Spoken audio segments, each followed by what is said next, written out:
Welcome to the Straight from the Source's Mouth podcast. Frank talk about sex and dating. Hello, Tamara here. Welcome to the show. Today's guest is Leslie Draffin. She's a womb mystic and women's somatic microdosing guide, and we'll be talking about her focus on helping people heal trauma stuck in the body. Thanks for joining me, Leslie. Of course. Thank you for having me. I'm excited to be here. Yes, we haven't had a topic on this exactly. And I guess the first question, which I would imagine a lot of people ask, is what exactly is a womb mystic? You know, I define the term womb mystic as someone who helps people heal their womb trauma in both scientific and mystical ways. I see myself doing that for me and for the people that I work with. Also, I think what a womb mystic is anyone who understands that the womb is not just an organ for reproduction. It's a space within the body that really holds onto your creative life force energy. And when we can live in alignment with that space and let that be the guru of our life, everything works better. Everything. And so I learned that myself through my own healing journey, and I'm really happy and privileged to be able to share that with others too. Yeah, I was actually just going to ask you about your own journey since you mentioned it. So. Yeah. Sure. So my own journey really started when I came off of birth control, and I was in my mid-30s. So backing up slightly, you know, my story is that I'm adopted, and my mom who adopted me didn't have a period anymore. She had had several miscarriages that resulted in her having a hysterectomy. And so I wasn't raised around anyone who was bleeding. My father is a preacher, so I was also raised in the church. And so it was even more taboo to talk about this type of thing. And so when I finally decided to come off of hormonal birth control, which I was on from the age of 18 through 33, 34, in the middle of the pandemic, I had to learn everything about the cycle, things that I should have been taught in school, but I'm from South Carolina. The reproductive health education is trash. And so I had to do a lot of self-study to figure out, what does this mean for me? What is my cycle doing? What does it even mean to live in tune with the cycle? And so I started very much what I call in the masculine way, trying to do everything right, eat the right foods, work out in the right way. I tried hundreds of dollars in supplements and did every cuckoo thing that folks see on the internet. And I say cuckoo because I don't think it's all necessary. Truly, I don't. And what that got me was more stress and more burnout. I was trying to heal by checking off things on a to-do list. And when in reality, I needed to just slow down and understand how to really listen to my body and listen to the voice of my womb, which is what I would call that. And so fortunately, I found some amazing teachers and understood finally that my womb didn't really need me to change what I ate every week and change my workout every week and change my supplements every week and all of this wild stuff I was trying to do to get my period back, because it didn't come back for about 9 months after I quit the pill. And in that process, I really also uncovered a lot of shame. Some stories I had completely forgotten about my first period and about what it felt like to be a woman as a young teenage girl came flooding back to me and really started to show me how much the body does hold on to trauma through stored memories, stored emotions, stored sensations. And so as I walked the path of really connecting to my cycle and changing my life to fit and align with that part of myself, I noticed a lot of really important changes. I felt like I was able to connect with myself more deeply, connect with my partner more deeply, who's now my husband.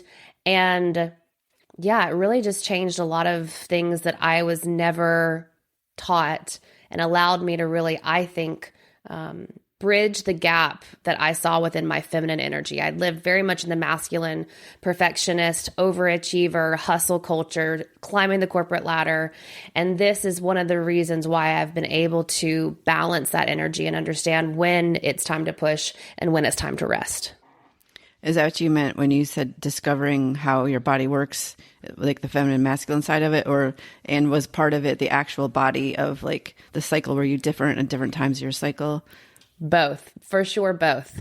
You know, I think understanding that second part, the body's cycles, understanding the different phases of the menstrual cycle, understanding what my cycle patterns were, where I was having more challenges, where I was having more ease and flow, then sort of mirrored to me, okay, this might be when I can do things that feel more outward, aka more masculine energy based topics like being on a podcast or pitching to podcasts, marketing for work, creating content, and then vice versa in the spaces that I was having more cyclical problems. How can I back off and really make sure I'm nourishing all parts of me? And is it standard generally for women to have certain parts of the cycle that are definitely good and bad? Such a good question. So no, actually. And that's one of the things that I really learned is because I have PCOS. And so what PCOS, it's polycystic ovarian syndrome. And that's generally first identified as irregular cycles. And so I think mine was mostly triggered by being on the pill for so long. And so there is something called post-pill PCOS. But what I know about my own birth mother, she also had PCOS. So it's probably also a hereditary thing in my line. But with PCOS, it's generally typical to have a very long follicular phase. That's the phase right after your period. When most people feel really, really good, that's when energy is rising, when you're seeing estrogen slowly rise up until the ovulation phase where progesterone kicks in. What I noticed is that I was staying in follicular for a long time, and that's masculine outward energy. And I would be so exhausted by the time my ovulation would roll around. I would be irritable. I would be cranky. And it was really interesting to start seeing how that affected my luteal phase. When I got into the luteal phase, which is when most folks get PMS, I was like thriving. I felt so happy. I'm like, okay, now I can do the things that feel really like nesting, organization. And it was just an interesting thing to start to track my cycle and watch my unique patterns. Now, so with that all said, yes, there are times in the cycle that folks typically do experience some cyclical issues. And that, again, is where PMS comes from. It's like usually 5 to 10 days before your bleed. And the more I talk about this on the internet, the more I see how many women really do struggle in that phase. And so for me, it's been really interesting to note the differences in my cycle and the differences in the people that I work with, knowing that the thing here is everyone's unique. And when you know what you're going to be facing month after month, that's where the power is. Yeah, I was definitely one of those people, PMS, like I would just have the worst cramps ever. Like I would have to take medication early to get prepared for the pain. Yeah. Yeah. So tricky. Yeah, for sure. And is there more to say about that, or did we kind of cover that? Sure, we can talk a little bit more about that. I think what's interesting is, something I uncovered when I was doing this work is that a lot of folks think that PMS is just a given, like just gonna happen for sure, a predestined place we're gonna get to once a month. And what I found working with people is when you start to pay attention to the cycle and start to be aware of it and honor it, and maybe start to change a few subtle things. Maybe it's eating something slightly different the week before your period. Or one of the most common things I tell folks is not to have cold items after you ovulate. Pain can really be helped pretty naturally in a few cycles. I've seen people's cramps go down as much as 60% in 1 month, because I think, and this is more the mystical side, that's where the womb mystic comes in. I think that PMS is a sign. It's a signal that's showing us where we are not in alignment, both physically with possibly our lifestyle, what we're eating, what we're drinking, what we're doing, but also how we're judging ourselves. And so when things like cramps come up, a few little changes in the diet can help that. When mood swings come up, when irritability comes up, that is always a sign to me that there isn't enough space in other areas of your life and you're not fully allowing yourself to feel all of those emotions. And that's why right before your period, you're so sensitive on the nervous system level. That's why you freak out. That's why you flip off flip off the driver next to you. That's why you're flipping out on your partner. I have done it this week. So it's like, yeah, that to me was so interesting. It's not a foregone conclusion that you're going to have PMS.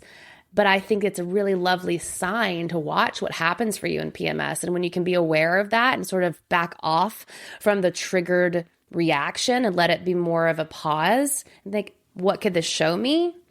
That's, I think, when you can turn the corner and really have a much better period. Okay. And do you work with people that have already stopped, like perimenopausal and menopausal? And what? That's a huge chunk of people that I work with, actually. So the way that my business has evolved is I began as a menstrual cycle coach. And as I did the work with women, so much trauma was coming out. So much stored trauma that maybe they didn't even remember. And even in the girls I was working with, the young girls, 10, 11, 12 years old, I would see them have these stories of what it meant to be a woman, these stories of whether it was okay to talk about periods or if it was okay to, buy tampons in public. Like even at that tiny young age when the society is, barely had enough time to imprint on them, they were having these negative, more shame-filled thoughts and experiences. And so when that started to happen for me, I knew I needed to expand my own certifications and my own training to really look broadly at trauma and look at somatic-based trauma. So why and how the body holds on to the stored trauma, and my specific focus being the womb, the pelvic region, the genitals. And so when I started to expand into that type of work, a lot of women came to me who no longer were bleeding, whether it was because they were post-hysterectomy, whether it was because they had cyclical issues like PCOS or endometriosis or fibroids. And so what I've found with those women is there's still a lot of shame. There's a lot of shame in folks who had hysterectomies. There's a lot of grief, especially if they were not aware of how important and powerful the cycle could be pre-hysterectomy. Also, if they had really problematic periods, if they've had intense pain, that's why I work with a lot of endometriosis people. If they've had intense issues with fertility, which is a PCOS symptoms often, there's a lot of just stored grief and sadness that maybe they've never been able to express and release. And so even without a cycle, even without a womb, you can still begin to let the body speak to you and notice those sensations and let the story stored in the body have its day and have its time to be fully expressed and felt. And so I would say half the people I work with are those who no longer bleed. And that's just kind of the juice. It's like, once you get to this phase of life, you think it's over. You can't access that feminine part of yourself anymore. And absolutely not. That's not at all what I'm seeing. And in fact, I would really say that those folks who are no longer in their bleeding years have the additional, not responsibility per se, but like the additional benefit of now having this wisdom that they've lived for so long that they can share with the younger generation, especially when they do the work to heal what they have been storing within them. Yeah, I definitely agree. And is this where healing the body and healing the trauma, is that where the psychedelics come in, or is that just a small part of it, or is that a main part of it? I used to say it was a main part of it, and now I'm sort of in this place where psychedelics are an amazing tool, an amazing catalyst to help unravel things within you that have felt stuck. And so I use them alongside somatics, but I don't think they're like 100% necessary, but everyone that I work with does choose to microdose, right? That's what we do here. But if you're listening to this and you're thinking, oof, drugs bad, what I would just say is that psychedelic medicine and the way that I work with it is at such a tiny dose. You're not hallucinating, tripping high. You're not at risk of having some bad journey, right? Because you're taking such a small amount into your body. But what that's doing when it comes to healing the body is it really allows the mind to quiet the hamster wheel of thoughts that you might be living in your default mode, where your habits and your negative self-talk and maybe your anxiety and all of the programmed ways that you have gone about your life live. And it's a very rigid place that's hard to access.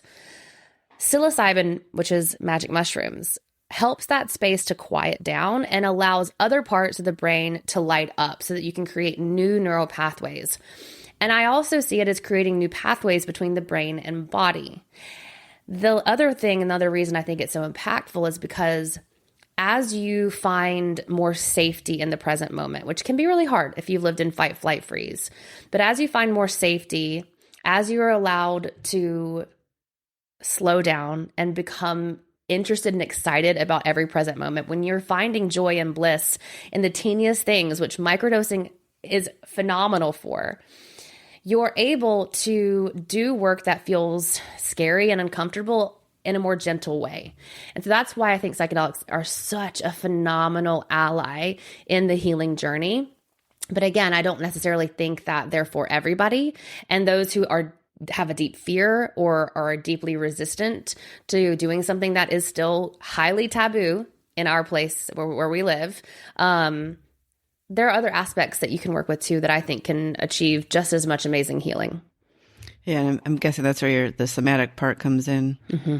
Yeah, so I want to talk more about that. Yeah.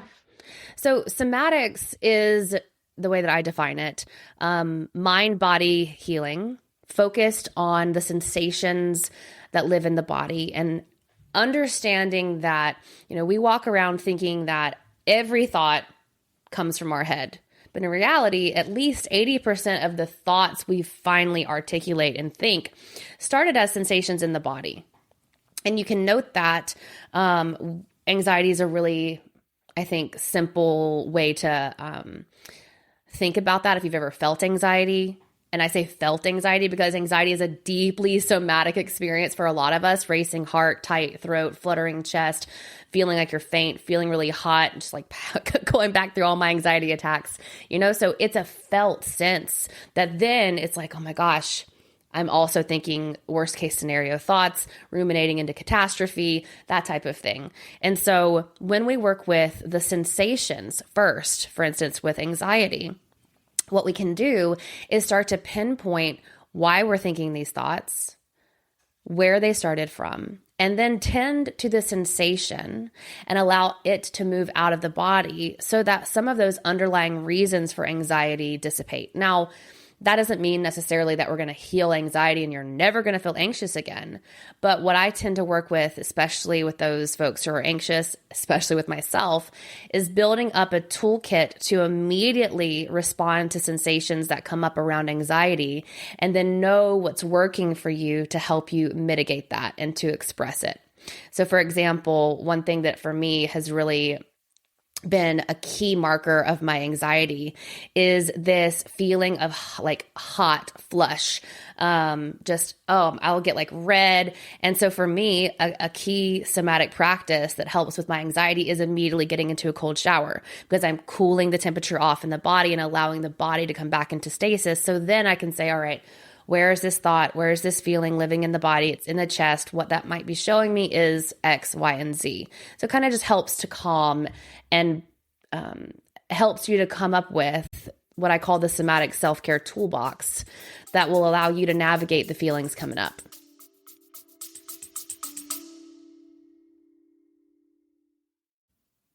Hi, everyone. Sorry for the interruption. I just wanted to point out that there is a send us a text message at the very beginning of the description, and you can use that to send an anonymous question or comment.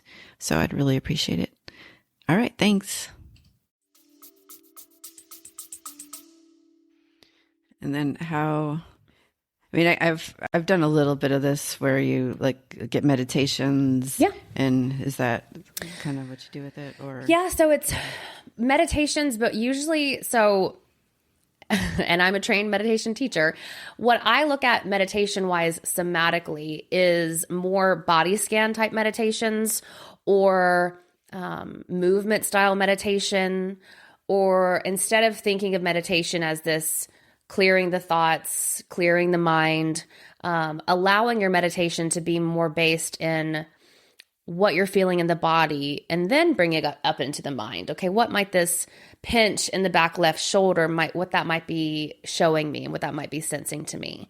Now, when I work with people with psychedelics, one of the key things we do is they ingest their tiny dose and then come to our virtual session. And I do guide them through a visual meditation, a guided imagery meditation, where I'm prompting them for a few moments, and then they are telling me what it is that they're seeing and sensing. And then we let those sensations and those images guide us through a very weaving journey into what it is that they might be needing to see or feel or experience.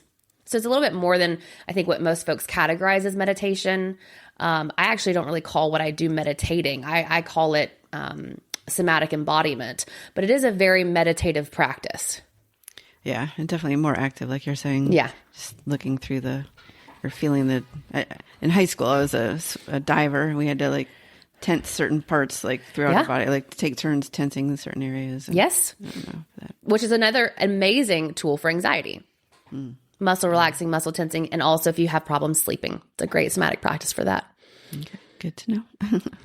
Is there more to say on this part of it, or I was going to bring up go ahead. On the somatic practice part, I think I could share a story about how I knew for certain that I was holding on to somatic memory, if you'd like. Okay. Definitely. So when I came off of hormonal birth control, the big symptom that I said was really deeply impacting most areas of my life was a complete lack of libido. I was just numb, completely numb down there. And I found it so strange that I could feel very little in the clitoris or vulva area. And so I began studying with a woman named Rosie Reese, who's out of Australia. And one of the things that she really talked a lot about was something known as cervical dearmoring. Now, this is also really just a trigger point massage that it's both on the outside of the vulva, which if you're unfamiliar with what the vulva is, it's pretty much everything you see on the outside of your genitals, and an internal vaginal massage, which is in the vaginal canal. Now, what this does is it helps to release any stored emotions, any stored memories. And just like if you've ever had a massage and you've left crying, or you have felt, some flood of emotion or anxiety come up while you're getting that body work done, similar things can happen when you're working with cervical dearmoring. Now, I will also caution this tale with this was an elite level skill that I probably wasn't ready for, to be completely honest. And I don't teach this to people unless they're in my one-on-one and we're far along in the one-on-one. This is an advanced practice. But, I'd set up my room. I had turned off all the lights. I had some really lovely candles. I was very much making it a sensual practice, not necessarily a sexual practice with the goal of orgasm whatsoever. But I wanted it to be sensual and soft and safe and quiet. And so with a certain type of glass wand, glass dildo, you basically begin by mapping out the vulva or the yoni region, thinking of it like a clock. So 12, 6, 3, 9. And starting on the outside, you press the ball of the glass dildo onto the space, hold it with a little bit of pressure, and breathe, waiting for about a minute or two. And then you move it to 3 o'clock. Wait for a minute or two. Move it to 6, move it to 9. Then maybe you enter into the vaginal canal just a little bit, half an inch. Again, 12, 3, 6, 9. Working in that clock-like factor to really just bring pressure, breath, and awareness to the space. That was the practice. I get about 2 inches into my vaginal canal and I feel a pinch like pins and needles in the upper right quadrant of my vaginal canal. And I immediately hear a voice say, "You fat bitch." I'm like, what is this? It was an ex-boyfriend that I had after I got divorced, who was a classic narcissist. And I'm like, oh my God, I have not consciously thought of this man in 5 years. Yet there it was. There was that stored memory. It came with the pinch. It came with that negative talk.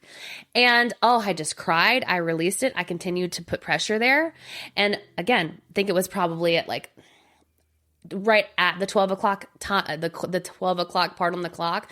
As I moved around and then stayed there and moved back around again, I could feel nothing. And so I'm like, okay, that might have been released and processed. But that was the first time I really connected the dots between stored memory in the fascia of the body and how I was living my life. I did feel like a fat bitch sometimes.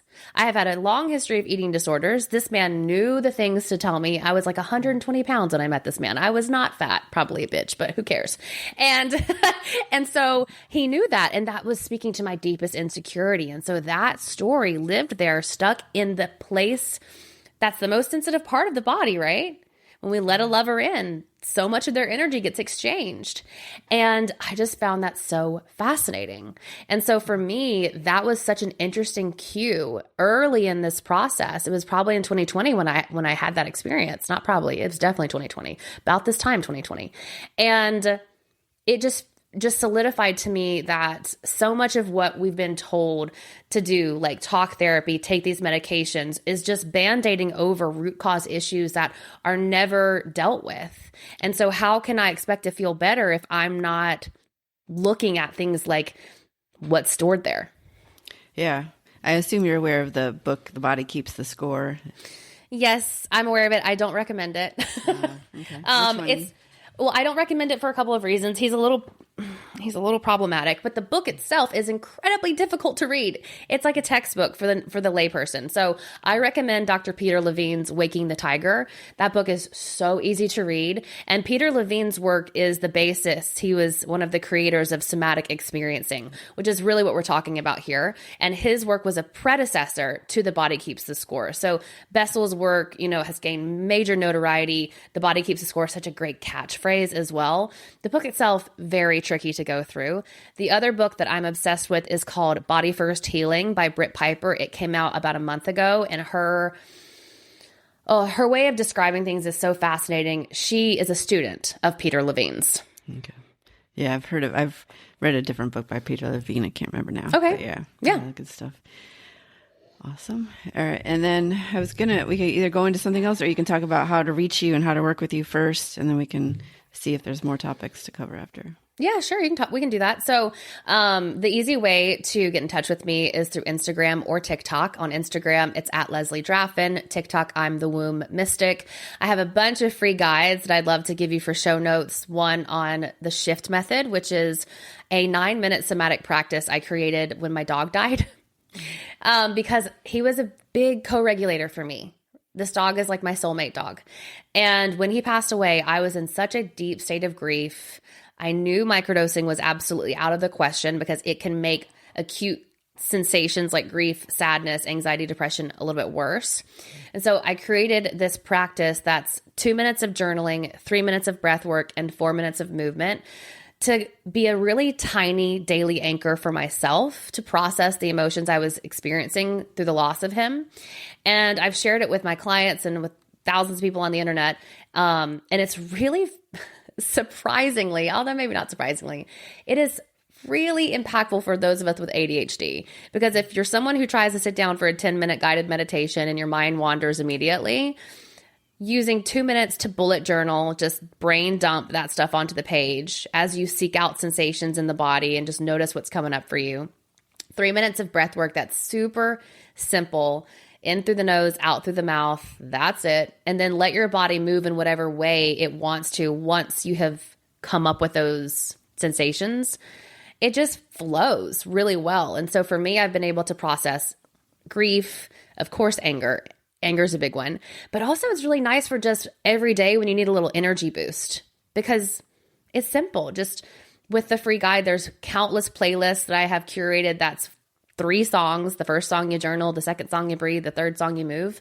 And I've had people doing that for like weeks and weeks on end. And just that can be such a lovely way to get out of the head and into the body. Yeah, sounds like it. Yeah, thank you for sharing that. Sure. Is there any other things to share about how to reach you, or that's I have a podcast called The Light Within. And then I have a website, lesliedraffin.com. Okay. Yeah. Awesome. And then I did want to bring up I know you talked about sexual shame, and then you also mentioned about the herpes. Do you want to just share about that? Sure. Yeah. So one of the big things that I uncovered in the leaving of birth control was how much my herpes diagnosis had really deeply impacted the way that I was moving in the world. So I got herpes 4 weeks after losing my virginity. And as a preacher's daughter from the deep south of the United States, that was deeply shameful. I felt so dirty, so unworthy, so disgusting. And I was a freshman in college. This is 2005. We were not talking about that shit back then. And so I just immediately detached from the body. When I was in therapy decades later, I remember this one time my therapist had me like outline the body like a crime scene and like color in, shade in the different parts of the body. And I was like, well, my head was bright yellow. Everything else was shaded gray. And there was a big red X that I put over the genitals. And she's like, this is incredibly telling. This proves to me that you completely are disconnected from the body. It was not safe. So instead, what I did in my early 20s is abuse alcohol, abuse Adderall, fall even deeper into my eating disorder. And that was all private, right? Publicly, I am a classic overachiever, a classic perfectionist, and I climb the corporate ladder in the television news industry to eventually become a main anchor, making six figures. And yet, what's so interesting to me is how every move I was making was to prove to people that I was lovable, to prove to people that I was worthy of their love, of their respect. And internally, I felt disgusting. I hated myself. And so after I came off of birth control and I started to do the work with Rosie, with the cervical dearmoring, a lot of things came up around how much I was unable to receive pleasure because I felt so disgusting and unworthy of it. And so for me, that's why I asked mushrooms to come into my life. I had heard a woman on a podcast whose name is Bijou Finney talk about the healing power of mushrooms for sexual shame. And I immediately had her on my show. And then the second we hung up the call, I hired her. I'm like, we've got to do this work.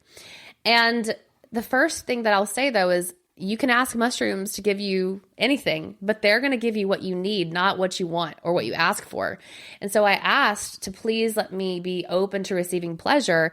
They were like, well, you're not really open to receiving anything. You're so closed off, you can't receive anything. So we can't give you pleasure until you learn to just simply receive. And so in 2022, when I began this journey, it was a absolute shit show. It was very tumultuous, deep anxiety, deep PTSD, deep burnout. I left my TV job of 15 years. I went through an experience of losing 2 dogs back to back, deep grief. And still the mushrooms sat with me and showed me how much I'd been wearing success as a badge of honor, but really what it was this body armor I'd put on to protect me from my brokenness.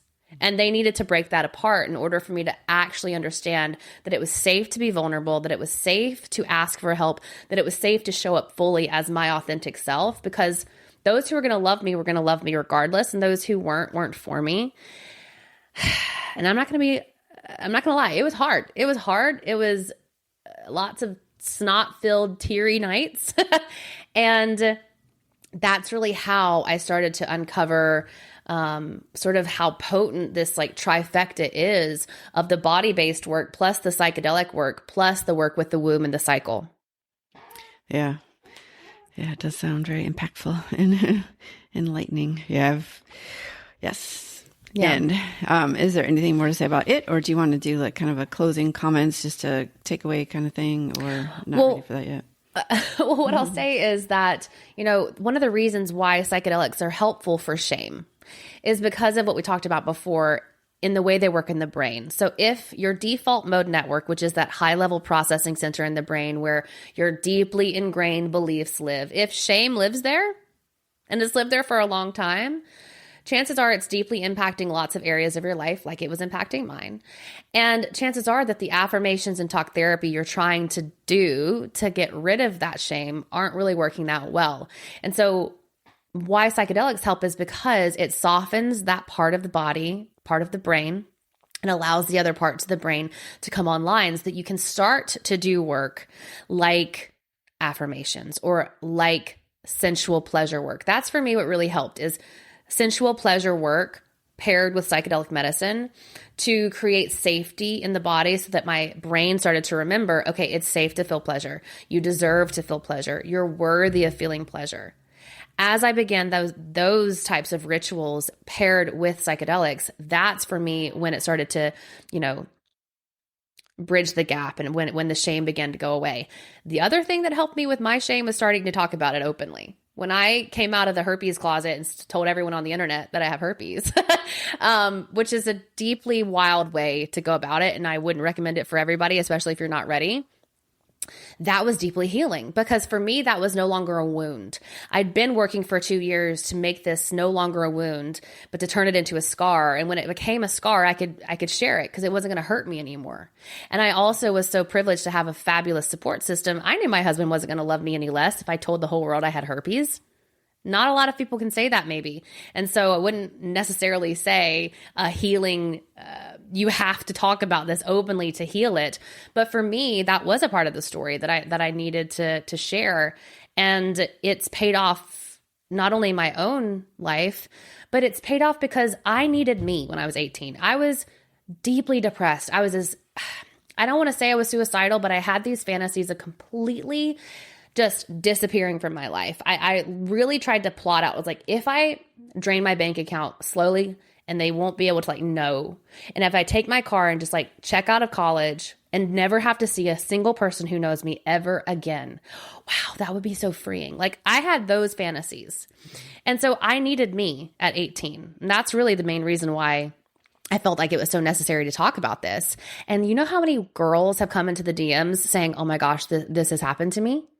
Countless. Damn, that's all it took. And so for me, if you are someone who's also experiencing shame in whatever way shame looks, right? I understand that silence is a survival technique. And so if you're not in a place that feels safe to share about the shame, you should definitely find other ways to cope with it. But if you're in a space where you're finally safe enough to let that shame out of the closet, who knows who you're going to be helping if you speak your truth. And that was for me deeply healing. Yeah. And I mean, it's 40 to 50% of the population have it. Are born with it, especially on their lips. Yeah. I mean, so cold sore, HSV1 is actually what I test positive for. So I likely got it from oral sex, which is a thing that can happen. But in 2005, no one was talking about that. The number of people who have HSV1 is likely 3 in 4. And HSV2, which is genital herpes, which is a slightly different strain of the virus. Yeah. We're seeing a ton of people, and even more maybe out there, who are asymptomatic, but still spreading the virus back and forth. And so just because we live in a deeply pure, purity culture, sexual shame-based culture, for me, I went around thinking I was never going to have good sex. I was always going to have protected sex. I have safe sex because I understand my body now. And yet it's still great sex, right? It was just this, oh man, I just remember thinking I was never going to have good sex, but good sex is possible for sure. And I needed someone to tell me that. Yeah. Yeah. That's awesome. Do you want to consider that the final thoughts? Yeah, that sounds great. Yeah. I think that was definitely good stuff. And like I said, once people start talking about it, they're less shame about it. Yeah. All right. Well, thank you very much for being on. Lots of great stuff. And if you love this episode, be sure to tell your friends about it and rate it as well. And thank you again, Leslie, for being on. Thanks for having me. All right. Thanks, everyone. Bye. Frank Talk, sex and dating educates.